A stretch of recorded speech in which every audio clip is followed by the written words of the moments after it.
এই যে বিজয়, এই বিজয়টা মজু ভাই দেখে যেতে পারলে আমি সবচেয়ে বেশি তৃপ্ত হতাম, কারণ তিনি ছিলেন আমাদের সবার অভিভাবক। দুর্ভাগ্যজনক তিনি নেই, এবং আপনাদেরও শরীর ছিলেন, কাছের মানুষ ছিলেন, তিনি নেই। তার সুযোগ্য সন্তান আছেন। আমাদের এখানে আরো উপস্থিত আছেন এই ওয়ার্ডের সভাপতি আরজু, আরো আছেন সেক্রেটারি ফারুক। যদিও আমি তাদেরকে একটু চাপের মধ্যেই রেখেছি, সামনে বলতে অসুবিধা নেই, যে তারা আদৌ ভালো করা উচিত ছিল, কিন্তু তারা কেন করতে পারেনি সেটা রিয়েলাইজ করার সময় দিচ্ছি। ডেফিনেটলি তারা আরো ভালো করবে আগামীতে।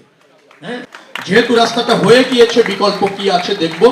সুয়েরাজের পানি কোনো অবস্থাতে মন্দিরের কাছে যাবে না, এটা যাওয়া উচিত না, যেটা দেওয়া হবে না।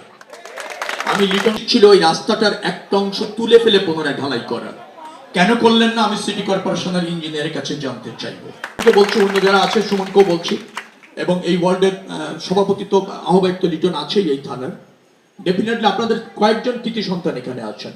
এখানে হাজারিবাগের আহ্বায়ক লিটন আছেন, সুমন আছেন, আমাদের আশিক আঙ্কেল আছেন, এখানে মুজু ভাইয়ের সুযোগ্য সন্তান মুজু ভাই আমাদের মধ্যে নেই, থাকলে আরো ভালো লাগতো।